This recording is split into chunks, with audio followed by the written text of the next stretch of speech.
Hey everybody, it's Scott Steehn with winnersandwhiners.com coming to you with our third and final video installment in our NL preview here for Major League Baseball.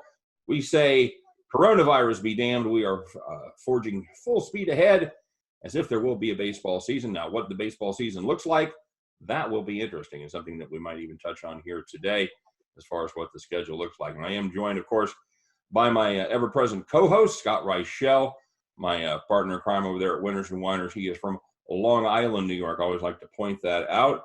And it looks like we have another misplaced Long Island gentleman here. He is the host of Klahr and Company on ESPN Radio 1600 in Denver. Every Saturday morning from 8 to 10, you can catch him there Mountain Time, of course. He is the one, the only Michael Klahr. Michael, good morning, sir. How are you today? Doing swell. Grew up in Manhattan, but went to high school on Long Island, yes. There you go. There you go. And was it an interesting journey west? Was it a sudden thing, or did you just kind of move gradually across the country till you ended up in Denver? Well, both, actually. I don't know how to – I don't think we can talk about it here. It's a story full of sex and violence. Oh, excellent. Excellent. But anytime you want to hear it, if you have time. Absolutely. That's definitely one for off the air. Well, we'll just leave it at this. I decided to move to Denver after college in 1971. Then there was this discrepancy over a woman's affections, and the guy threatened to kill me. And so I worked for 5 years in Baltimore. And just when I was sure I thought I lived there, I came out to Colorado for a raft trip on the Dolores River and never left. Nice. So it really is full of sex and violence. That's a beautiful thing. And as so many great moves and great things have happened, it was prompted by the love of a woman. So that is certainly interesting. Scott, what about you? Are you prompted and moved by the love of a great woman up there in Long Island? How are you doing today, by the way, my friend? I'm doing okay. To answer your first question, no. However, I am looking forward to the movie coming out on Michael's life at some point in the next couple of years. I'll see that in theaters. So that should be an entertaining time. But no, I've just been keeping busy. Watched another movie yesterday. Watched Defiance. And overall, I'm just trying to check off a bunch of movies on my bucket list in between scouting for the NFL draft. What did you watch? Defiance? Yeah.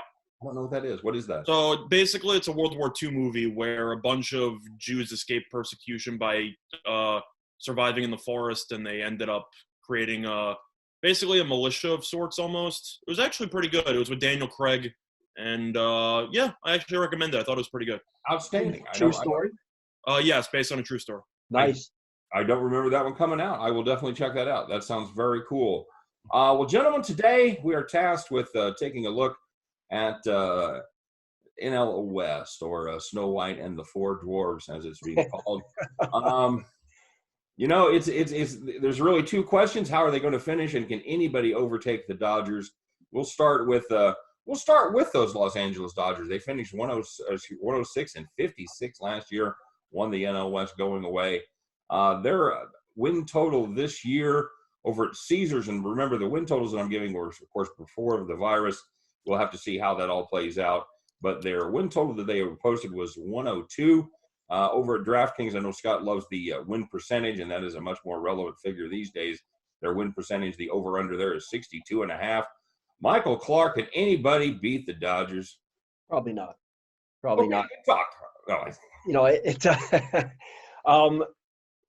think that, the best chance the National League West has to get two teams in is if the National League East and National League Central, which are better conferences, actually better divisions, beat each other up. And one team out of that group in the National League West, and I think it could be the Diamondbacks, puts it together and makes a run and cleans up on a weaker division. It could be the Rockies as well. But I think this is the weakest of the divisions. This is a division where you're right. It is one team. You've got three teams in National League West that have three of the top five farm systems probably in baseball. And so you're waiting until really, I think it's the Diamondbacks and the Padres.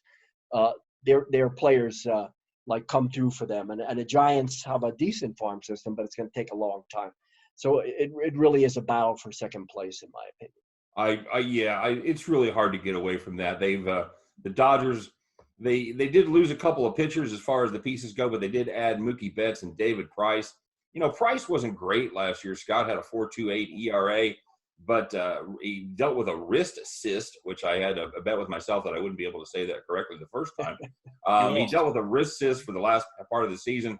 Really, really dreadful down the stretch, 9.47 ERA over his last 5 starts before they shut him down. Betts, he did hit 295 last year, which was down from his career totals, but he did have an OPS of 915, so it looks like they've got a couple of valuable pieces there. Scott, can anybody top the Dodgers? For me, no. I do think that David Price is a question mark, considering the fact that he's not going to be a number one or most likely a number 1 or 2. It definitely is a very nice piece, a veteran piece to add to the back end of that bullpen, especially after losing so much talent from that rotation from last year due to free agency. Overall, the Dodgers, the main issues that you have are based on 2 things: the performance in the playoffs with the managing and the bullpen. And for the sake of this bet, postseason does not matter. So you don't have to worry about Roberts blowing anything late in the first round against the Nationals. Still salty about that, and my bankroll might be a little bit salty about that as well. But either or, the Dodgers are clearly the class of the division. Now, do I think that this win percentage is a bit too high at 62.5? I think it makes sense it's this high. I actually think it is a little bit high, but that's mostly just based on the fact that I do think the Diamondbacks and the Padres will look a little bit more competitive than they did last year. The Rockies and the Giants, jury's still out on them, but I do like some of the moves that the other teams made in the division. I think the Dodgers won't dominate the division as hard as they did last year. Will they win the division? Of course, they'll win it easily. But at the end of the day, I think this number is a little bit too high to actually play. But I think we can all agree that it's whoever's going to be coming in second place is really the uncertainty here. Yeah, if you wanted to play devil's advocate just a little bit, they do have a couple of question marks. David Price is one of them. They seem to have lost faith in Kenley Jansen there late in the season, especially in the playoffs, as he came in and it looked like his velocity was down. He was like between 89 and 92 a couple of his appearances. And the Dodgers, they don't have Rick Honeycutt anymore, who's been the pitching coach there since 2006. Dodgers led the staff ERA 5 times. They have the best ERA, the whip, strikeout to walk ratio over that period of time. And they lost Kenta Maeda, Hyun-Jin Ryu, and Rich Hill out of that starting lineup, but out of the starting pitching rotation, rather. But they still have a brutal front 5 there with Buehler, Kershaw, David Price, and then a couple of up and comers in Urias and Alex Wood. So, yeah, I'm kind of with you, Scott. I like the Dodgers to take the division. I'm definitely not sure about them in the playoffs, and that's a weird stat in and of itself. They won the NL West 7 straight years, and yet haven't won a World Series title since Kirk Gibson in 1988. They don't like to brag about that, but yes, that is true. That is definitely not something that they look forward to. But, it's one of the situations where the Dodgers, if you just look at them on paper from a top-to-bottom perspective, they're by far probably the best team in the National League, arguably the second best team with the Braves. You can make an argument for a 1A, 1B situation. But as a whole, the regular season is where the Dodgers tend to shine, and I don't think this year is going to be any different. Well, I'm going to take a different – when it comes down to the win total there of 100, 102 or 62.5, how do you play that one? For me, I'm going to disagree. I'm going to say over on the 62.5% and 102.5. Dodgers have the problems every team wants. They've got 2 MVP candidates in the outfield and about 4 other guys fighting to get time in the other outfield spot. The infield's the same way. I mean, this team is loaded. The starting pitching, when David Price is your third starter, now obviously Kershaw, loss of velocity, was brilliant considering the adjustment he had to make last year during the regular season. We know postseason's always a different matter with Kershaw. As a third starter, David Price is terrific. Urias, I think, is going to step up. I think this team is fine. I don't know about Alex Wood, but they've got depth. They've got an incredible farm system. They're doing it all right. They're doing everything right, the Dodgers. Not only are they winning now and having high-priced stars, but they're developing their own talent. They're doing what Scott Reichel's Yankees did when, thank goodness, Steinbrenner got suspended, and the farm system carried them through the late 90s into the early century with all of that great run with their homegrown players. The Dodgers are doing all this. I can join you guys on the bullpen. There are real questions there. They seem to have added Blake Trinan, who 2 years ago was about as good a reliever as you could have in baseball. But if you look at last year, he fell off. But he's a guy who, if he could reach that status, he could really help them. They do have Baez also backing up in I think a late role. But if he was to return, but if you look at his numbers 2 years ago, that's an anomaly. His numbers are more like last year than the rest of the time. And I think that's where they're vulnerable. And you never know. You never know what could happen. Kershaw is not a young man. And again, the arm is starting to go. Right. That's very good. And you mentioned it earlier with the Arizona Diamondbacks. Diamondbacks went out and spent a little money this offseason. They added Madison Bumgarner, Sterling Marte.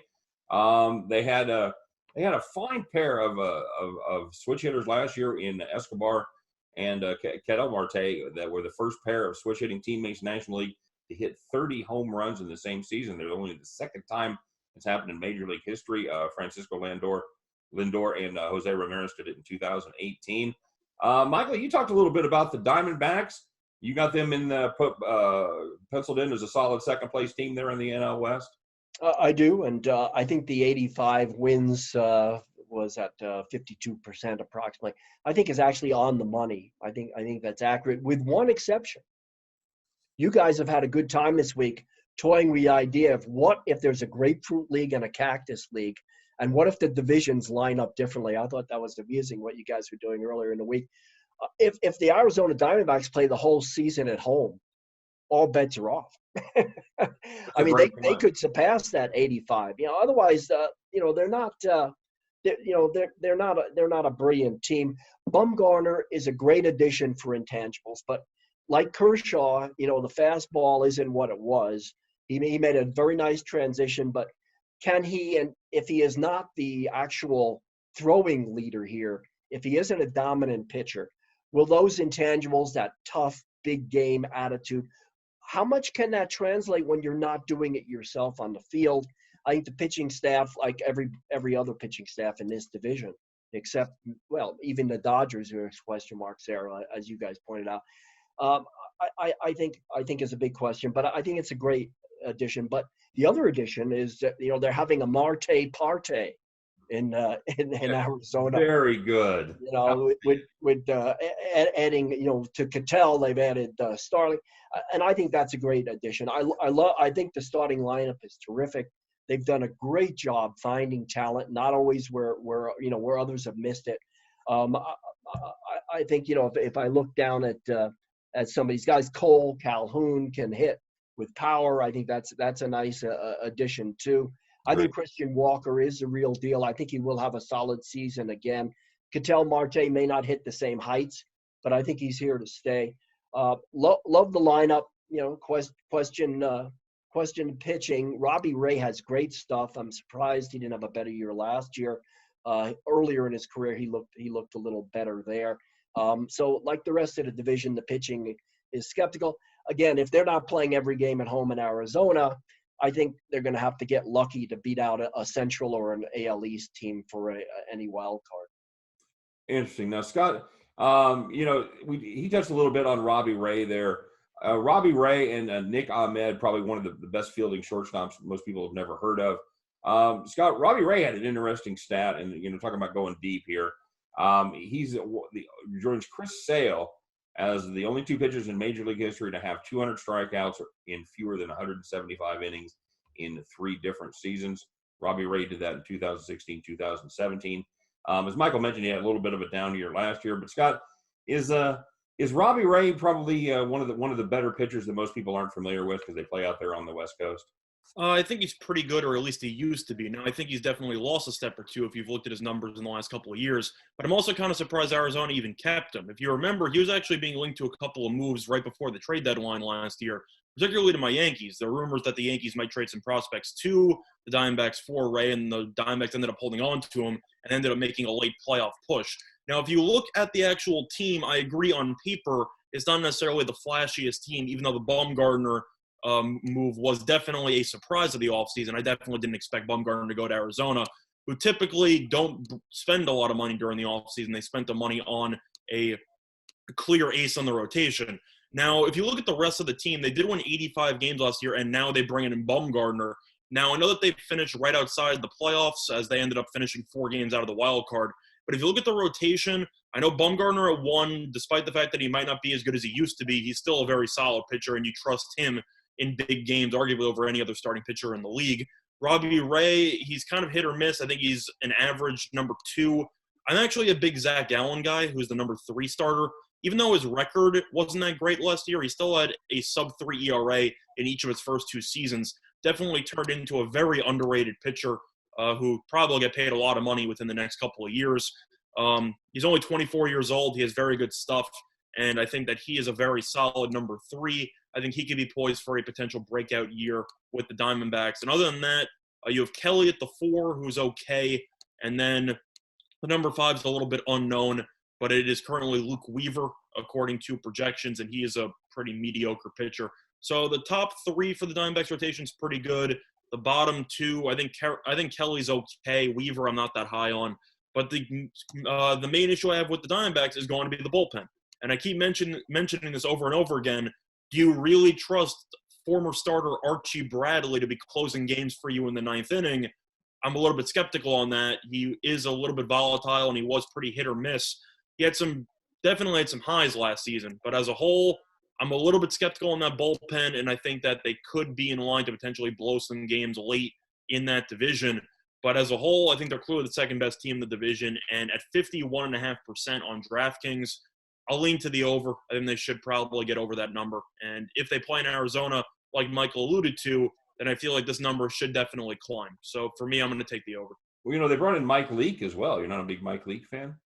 I think he's okay. He's had some injury issues as well in the past. He's definitely better than Luke Weaver, I'll tell you that much. But, I feel like the fact that they brought him in is definitely a sign that they've at least realized that their starting pitching needs some work. So it is a good sign. Plus, you also mentioned the Diamondbacks with their farm system. And we talked about this yesterday and how the Pirates and some other teams could wait until the certain deadline passes before calling up some of their prospects. I think Arizona could do the same thing for a push. If you really have some solid prospects in the farm system who could help you compete and you wait past that deadline, you get the extra year of control anyway, so you might as well call up some youngsters to potentially provide a spark if you need it later on. That is something worth keeping in mind. Cool. So you like the over there. Michael, what's your official? Over that 85 or under? Well, again, split bet here. I like it right on the number, so I wouldn't touch it. Okay. I think it's perfect unless they play in the Northeast division of the Cactus League, and they have the Cubs, the Giants, the Diamondbacks, the Rockies, and the Oakland Athletics, and I think they can do a little better than that. Yeah, and there'd be nothing better these guys would love, I'm sure, than baseball in Arizona in July. That just sounds wonderful. Very, very good. All right, Scott, so let's take a look at those classic underachievers. Every year we talk about this could be their year, and every year it hasn't been. It's the San Diego Padres. Padres really kind of hit the wall last year, went 70-92. They have been projected much better this season at 83.5, or according to DraftKings, 50.5%. They kind of cleaned the house. They brought in Tingler as the new skipper. That just makes me excited right there. Brought in new bench coach, new pitching coach. Brought in Tommy Pham, Trent Grisham. Is this the Padres' year? Is Machado and Hosmer actually going to live up to their contracts this year, Scott? Well, first of all, with that intro, I actually couldn't tell if you were going to talk about the Padres or the Rockies. No offense, Michael. I wasn't really sure where you were going with that. So, okay, I guess, yeah, the Padres overall, but seriously, I mean, on paper, they tend to look pretty good. The only issue is that they seem to never put it together for more than 40 games out of the regular season, where they will look decent early on, or at some point they'll make a run, and by that point it's way too late and they're already double-digit games out, so there's not really a point. But on paper, I mean, I like the overall roster. If you look at the actual moves that they've made, I do like Tommy Pham, bringing him in exchange for Hunter Renfroe. I think that's an upgrade. Pham was really good with Tampa Bay underratedly, and he definitely helped carry them to a playoff spot offensively last year. But from a rotation perspective, Chris Paddock's really good. There's no way around it. I think he's going to be a very solid pitcher. I don't know if he's still going to be having some innings restrictions, which they ended up putting on him at the end of last year, as he was actually sent down to the minors, I believe, because they wanted to preserve him for future seasons. I don't know if I agree with that move, but either or. Look at the rest of the rotation. You have Lamet, Richards, Davies, and Lucchesi. I mean, that's okay, I guess. It's a lot of uncertainties there. I'm not exactly the biggest Zach Davies guy, but he has been decent in his last couple of seasons with the Brewers. Now, the bullpen, they brought back Drew Pomerantz. They got Emilio Pagan, who I do like, and I think Matt Strom is okay. Their closer is Kirby Yates, who's one of the best closers in the game, so they do have the ability to shut it down late if they are up by a run in the 8th or 9th inning. Yates is one of the most underrated closers in the league. I think that's definitely a plus for the bullpen. If you look at the lineups, you still have Will Myers, who has home run potential, but always seems to underachieve almost every year. They got Trent Grisham from the Brewers, the guy who most people know is making the error in the 8th inning, or the 9th inning, I should say. No, it was the 8th inning on the Soto single, and he completely butchered the game for the Brewers in that one. But he's still a very solid hitter, still very young, a lot of potential. Tatis, of course, needs no introduction, assuming he can stay healthy. He's going to be a generational player if he stays healthy. He's an unbelievable talent. He's a joy to watch, and he is by far the in my opinion, has the most upside on any prospect or any player on the actual roster. He should be great. Machado got the huge contract, underachieved a bit, but still had some solid numbers as well. On paper, this team looks really good. Based on a lineup perspective, I still have my questions about the rotation. And the new manager with the new bench coach and the new pitching coach with pretty much no offseason to work with gives me a little bit of a concern there, because I don't really know how they'll be able to effectively work on their players if they never see their players before the start of the season. So for me, I'm going to take the under just based on the circumstances, but I think it's going to be pretty close. You know, Michael, it was a big game. It was a big year for the Padres last year. For the first time in 6 years, the Padres did not finish last in the majors in on-base percentage. They were all the way up to 26th, which certainly had to cause some joy there in San Diego. What do you think about these Padres? Are they finally going to? Have they brought in enough pieces to make any noise there in the NL West? Yeah, I mean, you guys have said it well. The Padres are coming. Still, they're still coming. Are they coming? They're always. They're never actually here, but they're always on their way. This is the team to watch. Look out. Maybe next year. I don't see it this year. The infield can rake. Tatis is a phenom. Machado seems to have peaked earlier in his career than anybody expected, but he still puts up numbers. He's still a force.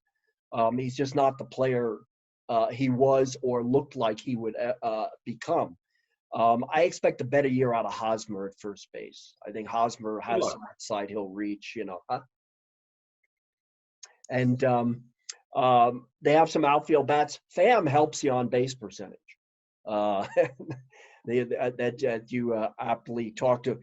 This team will go as far as the young, talented pitching will go. Paddock is talented, but the sophomore slump in baseball is a real thing. And it's real because people get a book on you. They know how your pitch moves, and you've got to do something different the second year. You've got to find not just, sharpening the slider a little bit. You've really got to take another step. Add a pitch, change up, change speeds better, do something. People, and will he do? Has Lamet and the other young starter, Richards. Well, Richards, yeah, but oh God, who's Talk about Lucchesi? Joey Lucchesi. Yeah, Lucchesi. Yeah. Have they passed their sophomore slump in their third season? Are they gonna now, take off? Have they? Those three guys, I think, are the key to this team. And even in pitching-friendly Petco, I'm not willing to gamble that these young pitchers can carry this squad. Certainly Mackenzie Gore could really help out coming up. He tore up the minors. Can he do the same thing at the major leagues? The bullpen is good. Kirby Yates is terrific. That will help the young staff. They added Pagan, and all of that will help a rookie manager, who has a difficult time after not having spring as well.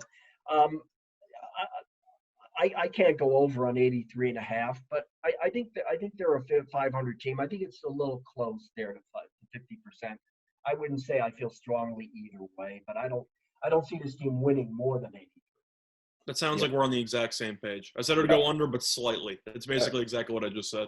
Agreed. Yeah, and for Royals fans, the fact that Hosmer has gone out there and he hit 280 with no power and been able to get on base That is not a big surprise to us. He was always had a pretty low ceiling on his ability. He's a great clubhouse guy, good fielding first baseman, good hitter for average, but not a lot of pop from the first base position. Well, one thing to actually throw in about Hosmer, do you know that last year he had a negative WAR? He was a negative 0.3 from a WAR perspective, so he was definitely underwhelming. Of course, it seems like ever since he got to San Diego, he has looked worse than he did with the Royals. I still think he's an above-average first baseman. I think he will most likely have somewhat of a bounce-back year. But you can't pay a guy that much money to have a negative WAR. That is definitely not a good sign. And I don't think the Padres will panic and trade him. But you also have to wonder, with so many young prospects coming up, if this team starts out extremely slowly, and as we agreed, they're going to be good in a couple of years, do you think they might consider shopping him or become sellers at the deadline in preparation for the future? I think that's possible. Michael, what do you think? Eric Hosmer trade deadline possibility if the Padres are underachieving? It is possible, but what are you going to get for a corner infielder without power on a long-term deal? Right. He's meant to provide intangibles, I think, as much as anything. I don't think you get intangible. I could be wrong from Manny Machado, but in terms of veterans here, Will Myers, you certainly could, I guess. They could look around. They could look around. I don't know what kind of value they could get, or if they could even dump them. I'm sure they would have to probably eat a lot of that contract. I don't think you'd have anybody that would pick up. But I think he's going to do better this year. I think he's going to step up. All right, now speaking of a team that needs to step up, Michael, this is the team that I want you to talk about. It is your Colorado Rockies. They got off to a pretty nice start last year and then kind of hit the skids. They finished 71-91. The odds makers don't see a lot of improvement on the horizon for the Rockies this year, as they've pegged that number at 73 or 45%. Bottom three offense, bottom three pitching staff in the NL after adjusting for the Coors Field. Give us some reason to hope here on the Rockies, Michael. Well, I think, you'd expect a bounce back from a number of these guys with the Rockies. You would. Management ownership says, well, what's the true picture? Was last year the anomaly, or were the two playoff seasons prior, even winning a game in the postseason 2 years ago, was that really what this team is? And if you want, I feel there are three things that the Rockies can or should do, and to become a strong player for at least second place, and maybe a shot at another wild card 3 out of 4 years would be incredible. They'd never done 2 in a row. Very little postseason success in Colorado. And I think the first thing and the thing everybody's looking at is Kyle Freeland. He's revamped his keep it simple, stupid, his windup. But I don't think any team is hurt more by not having spring training than the Rockies. You've got a number of these pitchers who have to bounce back, and they're not getting spring training. They're getting, virtual workouts on remote, right, doing what we're doing in 3 parts of the country here. And I think that's really a bad move, a bad break for this Colorado Rockies team. But if you have Freeland anywhere near his 3rd, 4th, 5th place Cy Young finish a couple of years ago, local kid, can handle the altitude. And you have John Gray, who came into his own last year. Very and good. You have German Marquez, who has got tremendous stuff, brilliant fastball, curveball kind of combination, who did not have a great year last year with the rest of the pitching staff, and yet still won games. With those 3 starters, the Rockies, that's point number 1. Rockies are formidable in that division for second place. Rolls off in second place. Secondly, the Rockies had a terrific farm system, and now it's gone to hell. The general manager's under fire for his fights with Arenado. They put them in a hole. They didn't add a single piece in the offseason. He used up all the money on a bunch of relief pitchers. In the bullpen, the young guys, Oberg, who was the best relief pitcher on this team until blood clots shelved his season at one point, Estevez and Jairo Diaz, who may be a future closer. Those 3 guys have to move to the back of the bullpen. Davis and Shaw and McGee, the high-priced guys that they spent all the money on, and not just spent the money. I mean, these deals go on forever. There's options for the players that they can't seem to, you can't see the end of this stuff. those guys have to be in less important roles. And then the third thing is more unusual. I don't hear anybody else saying this but me. But Brendan Rodgers, who is the star of the Rockies farm system, the only like super prospect who can make a difference this year, it seems like, who's left in that group. Depending on where you look, the farm system's as low as 27th rated in the major leagues. He needs to come up and do what he did in AAA, which was he was a 1,000 OPS guy. He hit with power. He also needs to learn how to field second base. He's shortstop who's struggled with that. But talking to this kid in the locker room, he's a baseball guy. He thinks about pitching. He thinks about what's coming next. He studies. He's serious. This guy, this is his life. He loves this stuff, and he's got a huge upside. If he could come in, learn to play second base, move McMahon to first base, get Daniel Murphy out of there, because fielding is a huge problem with the Rockies. In their glory years, when I went to World Series, this is the best fielding team in baseball. He set a record on fielding percentage. And if you're going to help a young pitching staff and a skeptic and a scary bullpen, you've got to field. And if they could move Ryan McMahon, who is terrific and underrated and will finally start to prove that he's a very good player, to first base, now you've got not Todd Helton, but in the mold of Todd Helton, you've got a guy who's a terrific glove anywhere in the infield except shortstop, who reminds you of Todd Helton. He's a line drive power hitter, not quite as much power maybe as Helton, but and he will drive into runs, and he's a slick fielder. And now you've solidified the infield because you've got a number of positions. Left field, where nobody can field. Charlie Blackmon, his legs are not what they were. He is, and his arm isn't great. For a guy who was a pitcher in college, it's surprising. But he's a liability in right field. He isn't.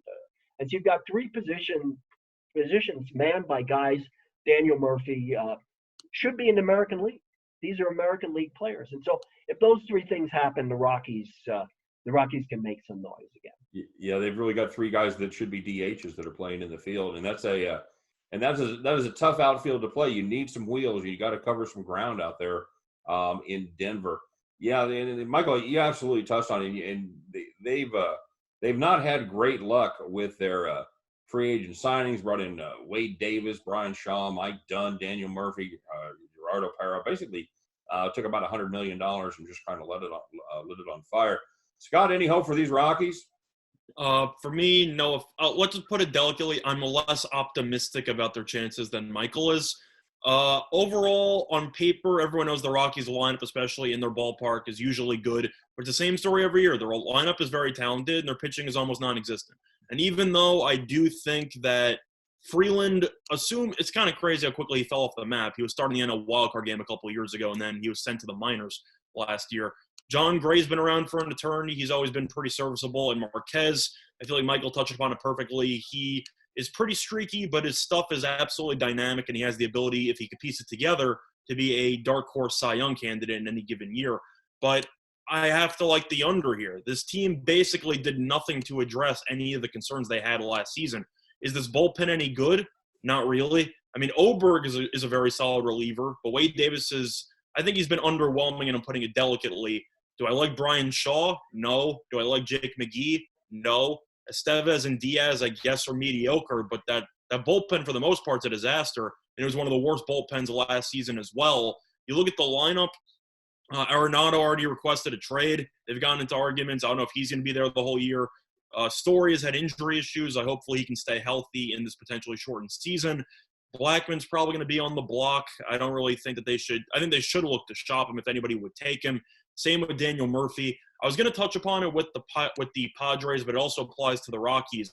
If you're going to be betting over for certain teams, you got to ask yourself, will they be buyers at the deadline or will they be sellers? Because if you are on the over and they trade some of their high-profile pieces for future prospects, they pretty much wave the flag on the season. You feel a lot worse about your over than you did when the season started.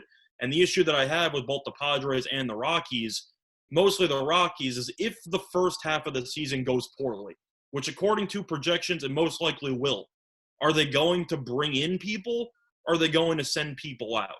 I'm more confident in the latter because they have a lot of dead money coming in with Murphy and Blackman, with all the prospects they have coming in, and just based on their declining production.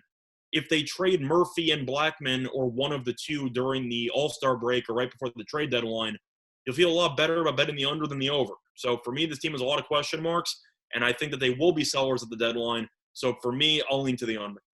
Very good, Michael. And I was going to ask you a couple of questions. Number one, why does the general manager piss off their only superstar there in Arenado? And number two, are they sellers? Are they sellers at the deadline?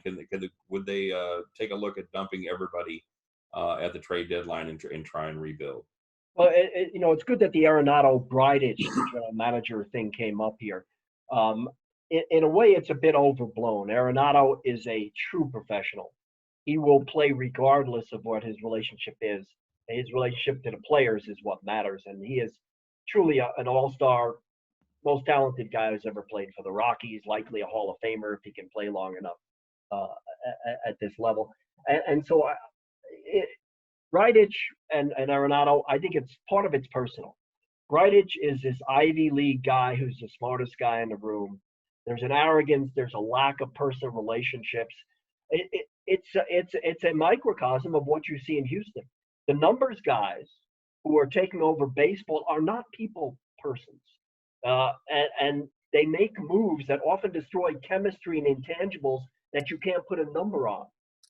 You guys were talking about Gerardo Parra the other day. This guy's a key piece emotionally of every team he's been on, even though the numbers wouldn't tell you his WAR indicates how important he is. DJ LeMahieu was that guy with the Rockies. He was the guy during the game that everybody on the bench went to. What do you see, DJ? What's this guy doing? What should we do here? He was another coach on the field. And when you lose that guy because he's getting a little older and the numbers might be down a little bit, you cannot quantify that with numbers guys. And Bridich is the classic numbers guy. I'm smart. I know what I'm doing. You guys just do what I tell you to do. And so a lot of it's personal. And the other part is Arenado said, I'll stay here if you're going to win. And I'll sign a long-term deal. I'll be loyal. I love playing here. And then what happens? They've tied up all of their money. All of their money on. I lost my picture here. I'm going to try to find it here. Here we go. With these relief pitchers and these never-ending deals that haven't worked out. Can you imagine that? Taking a chance on pitching at altitude in Coors Field, and what a shock that it didn't work out. So I think this is an easy over on the 73. Enough guys bounce back and do enough. Obviously, Freeland would be the key here. If Freeland's okay, 3 strong starters gives them as strong a starting staff almost as anybody in the league. My breakthrough player last year was Ryan McMahon, and he made me look good. This year it's Antonio Senzatella, the 4th starter, who's now is a guy who's so gutty. He actually succeeded as a rookie with only a fastball. You knew what was coming, but he just was one of those guys who pitched with guts. And now he's added 3, and he's even working on changeup, maybe a 4th pitch. And so they'll have 4 pretty good starters if Freeland can find himself without a spring training now. We don't know how long that'll take against real live competition. So I think it's an easy over on the 73. And I hope they find a way, and all Rockies fans, and I'm an original season ticket holder, 11th row behind home plate, when I'm not in the press box, to find a way to keep Arenado and change general managers and get in somebody with a better balance of numbers versus human beings. Beautiful. That's a great take, and that would be something to see, wouldn't it? For the first season ever, they dumped their GM at the trade deadline. Very nice. And Michael, do you remember the 64 Cardinals who fired Bing Devine and Johnny Keane and went on to beat the Yankees in the World Series? Those guys were lame ducks after building the team. And Johnny Keane the next year was managing the Yankees. Cardinals won that in 7, right? Didn't the Cardinals win that World Series in 7? They won it in 7 in 1964. Gibson beat Whitey Ford, I think, in Game 7. Gibson had the incredible series. Yeah, that was it. That was a great, and that was, of course, the end of the Yankees. And you probably read Halberstam's book about why. Yeah, well, I mean, that was a little bit before my time, but I'm a baseball historian, so I know about all that stuff. Yeah, the Yankees, I think we ended up okay for a little while after. Well, that was the end of the dynasty right there. But Yeah. by 75, things were turning around and coming Eventually, you throw so much money at something that it eventually works out, unless you're the Dodgers. But, other than that, you tend to win a couple of World Series if you throw enough money at it. Well, being a Royals fan for life, talking about the mid-'70s Yankees that's kind of still a little salty with me. So. Royals have a great tradition. From the time they came in 69, right? Absolutely. They were always a competitive team. It's really shocking to see how they fell off in later years because this was a great franchise from day one. Well, and it really started with the death of Ewing Kauffman, the original owner. They brought in they were they were run by a committee for about 10 years, and they just were just adrift, trying to find a direction and just couldn't figure out. They had two bad Davis signings. They brought in Storm Davis and Mark Davis and spent a lot of money, and both of those guys seriously underachieved. But the Rockies should have paid attention to the Davis trend. Yeah, no kidding. All right, guys. Well, we've got to get there. We've got one more team to go, and it was a surprise team that actually finished second in the National League West after all the smoke had cleared last year, won 77-85. It is the New York Giants. The line on these guys is 67 for this season as the over-under, 42.5%. Bruce Bochy rode off into the sunset, got his farewell, got to go out on his terms. They brought in probably one of the most hated managers in the major leagues these days in Gabe Kapler. We're going to find out if Derek Beatty and Derek Rodriguez can actually become dependable mid-rotation guys. They got rid of Mad Bum, as we touched on earlier. Scott, any reason for they brought the fences in out there in San Francisco just a little bit? Is that going to make all the difference for these Giants? Any hope for these guys? Well, first of all, I think you meant the San Francisco Giants, and you said the New York Giants. Oh, yeah, you guys had those of us who grew up in Manhattan wish you were right. Yeah. All right, guys. Yeah, still salty about that, I'm sure. Yes, the San Francisco Giants. Sorry about that. I had New York on my brain. See, the funny part is that whether or not you use the alternate locations, I still feel the same way about both teams. Not optimistic at all. I feel like it's kind of the same with both. The Giants, I mean, the Gabe Cap or some. I'm going to get to that later because that's icing on the cake for me when it comes to why I like the under for this team.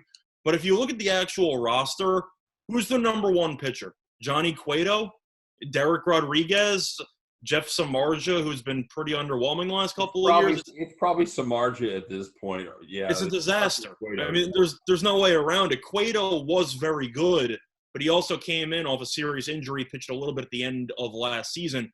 Relatively well, mixed results, but you're going to throw him in as a number one starter.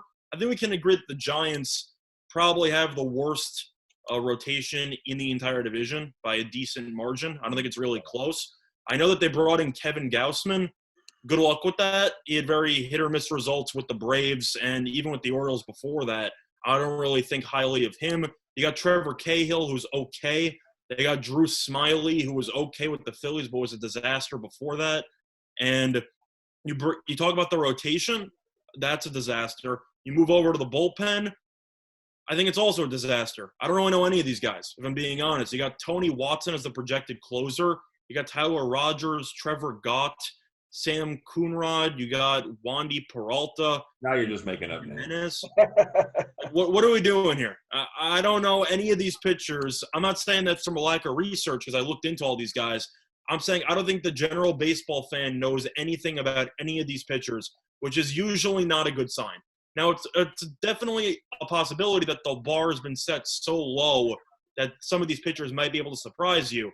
I think Derek Rodriguez will be a pretty good starter. I think he's going to be in the rotation. And I actually think he could be a potential ace a couple years down the road. I really like him. But if you look at the rotation as well, it's a bunch of has-beens. And I don't mean to sound harsh, but that's basically what I'm looking at. You have Posey, who hasn't been the same guy since the leg injury. You have Evan Longoria, who's well past his prime. You got Brandon Crawford, who was a disaster last year. You got Brandon Belt, who had a down year last season. The only bright spot here is Yastrzemski, who actually looked pretty solid last season in limited action if they called them up in the middle of the season.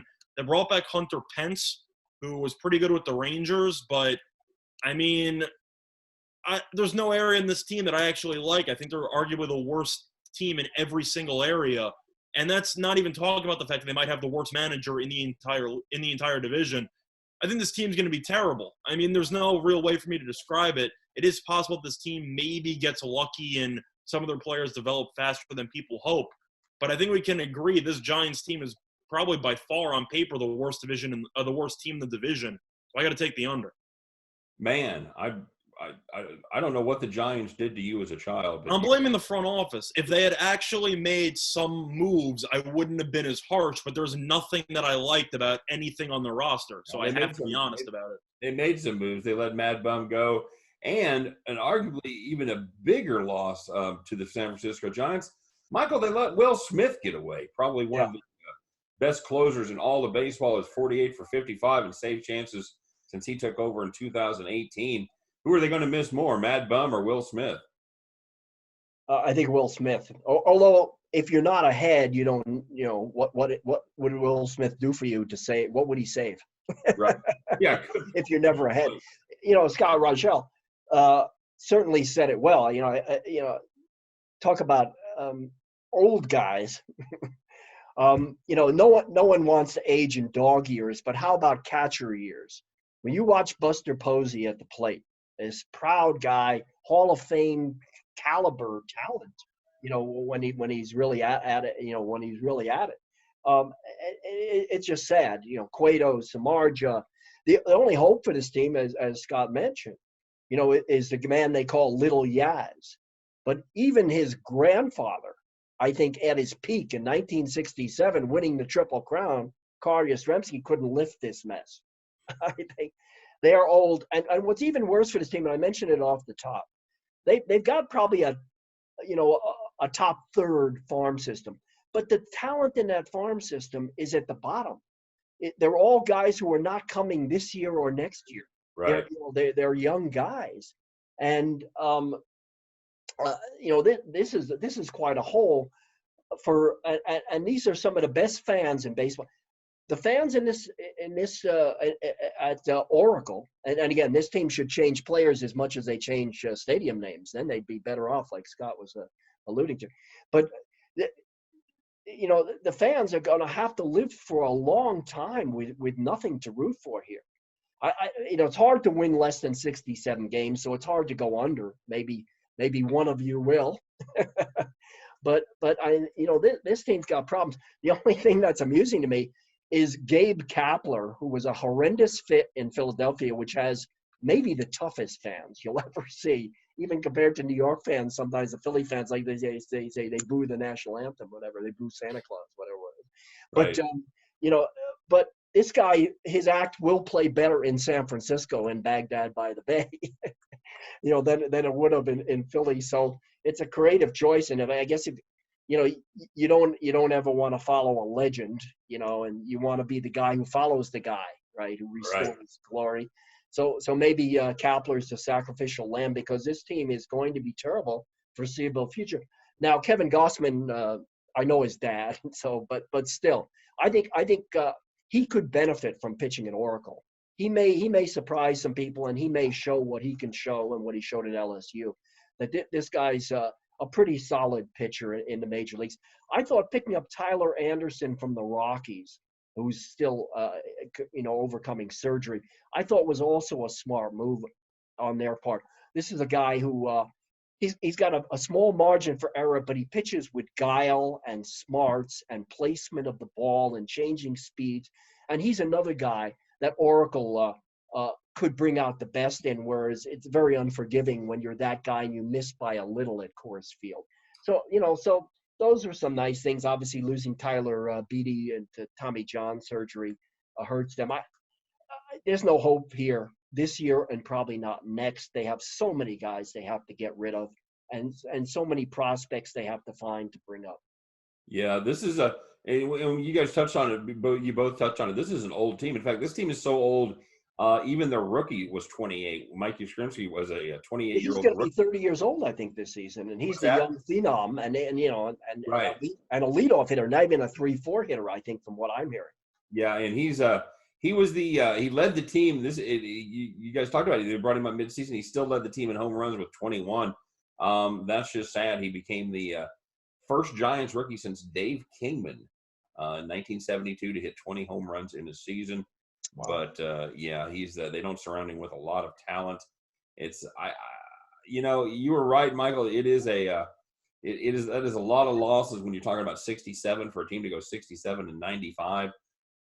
I don't see them getting there. I think they get beat up within the division. They've got where they played 19 games apiece with those other 4 teams. So that's 76 games right there. They could definitely have 50 losses out of those 76, and they're not going to do much better against the rest of the league. So I think we're all down on the Giants. Go ahead, Scott. Yeah, I just had one question, kind of food for thought. Do you think – I know that the Giants weren't good last year either. Do you think that any good can come from a locker room perspective on having Bochy last year and getting Gabe Kapler? I feel like the locker room might turn into a mess after the first month or so because you're so used to a World Series winning manager preaching to you every game, trying to help you out in between, give you some advice.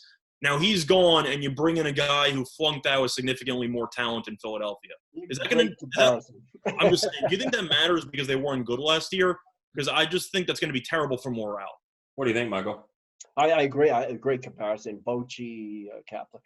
I'd like to see Kapler succeed, but he doesn't have anything to work with here. So we'll see what happens. But boy, Bochy's sitting at home going, boy, am I glad to be home watching this team. And then if we paraphrase Paul Simon and say, Willie McCovey, where have you gone? Very nice. Very nice. All right, Scott, it's time for the rubber to hit the road. Give me your top to bottom in the NL West with your over-under projections, whether they're going to hit that number or not. Okay, so for me, I got the Dodgers coming in first. I'm not going to bet it personally, but a slight lean to the under. I think that number is a little bit too high. I think they'll win closer to 60% instead of 62. Second place, I like the Diamondbacks. I like the over with them. I think it'll be close, but at the end of the day, I think that team is going to compete for a wild card spot. I think Mad Bum could be what they need to give them a little extra push in the later months. Third place, I'm going to go with the Padres. Even though they have a lot of question marks on paper, I still like their lineup. The rotation's a bit of a question mark, but I do like some of the young talent they have. I think they'll call up some people, and they should be able to make a potential run at a wild card spot. I think they'll finish short, but I think they should come in third. Fourth, I got the Rockies. No offense to Michael, I just have a lot of questions with regard to this pitching staff. And I think that bringing in virtually no talent during the offseason is most likely going to lead to a repeat on what we saw last year. I think some people will take steps forward, but at the end of the day, they just have too many glaring concerns that I don't think they addressed. And last place is the Giants. I think this team could compete for the worst record in the entire league. I think on paper, they're one of the worst 3 teams in the entire league. And even though the fans will be upset that they won't be very good for the last couple of years, you won a couple of World Series, relax a little bit, and it'll all work out within the next, I'd say, 5-10 years. So that's just my thoughts on them. Very good. And Michael, what say you? Well, obviously Dodgers, and I think they'll go over. I think this is it. This is the year that everything is riding on this year. They may miss Alex Verdugo in a couple of years, but not this year. Everything has to be winning this year. And I think they'll come out of the regular season and, flying high. They win, and I think they win more than 102 games. Yeah. Diamondbacks, I've got second, like the lineup. I think 85 wins is on the money in this National League. Again, we don't know what the schedule is going to look like, but all bets are off if they play the Cactus League and they play the entire season at home, or even a portion of it, at home. This team could step up. I like what Scott Reichel said about Zach Gallen. I think he's a comer. And that could really help them.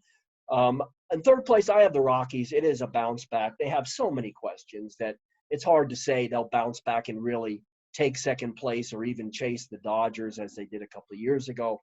Too many things. But if they do play in Arizona, and they do play in the way the leagues break out, it's going to be the Cubs, the Giants, the Diamondbacks, the Rockies, and Oakland in that gerrymandered division.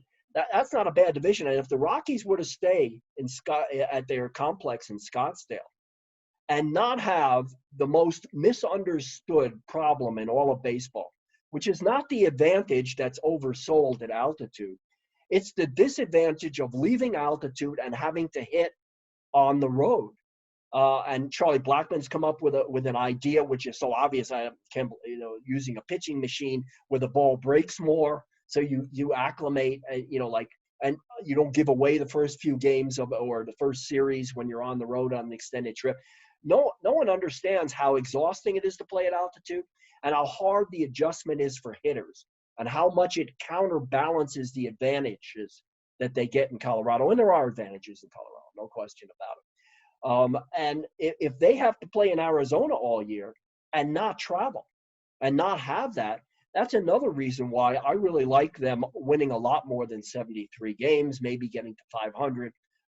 Again, if Kyle Freeland pitches, even better. Padres, a little skeptical about the young rotation. There's a coming team, nice lineup, Pham in the outfield. They have some bats in the outfield. That'll help. I think the Padres will be right there with the Rockies and the Diamondbacks. They'll all be pretty close. And, of course, the Giants, I feel bad. Those fans have made that franchise into one of the most valuable franchises in all sports. When you look at the Forbes list of what franchises are valued at, Giants are right up there. It's incredible what's happened in the Bay Area, and fans deserve better. So 67, I'd say on the number, hard to pick lower when you got Posey and some of the veterans on that team. Hard to pick lower. Very good. And that is a beautiful stadium out there, by the way, in San Francisco. If you do get the opportunity, Michael, I'm sure you've been there.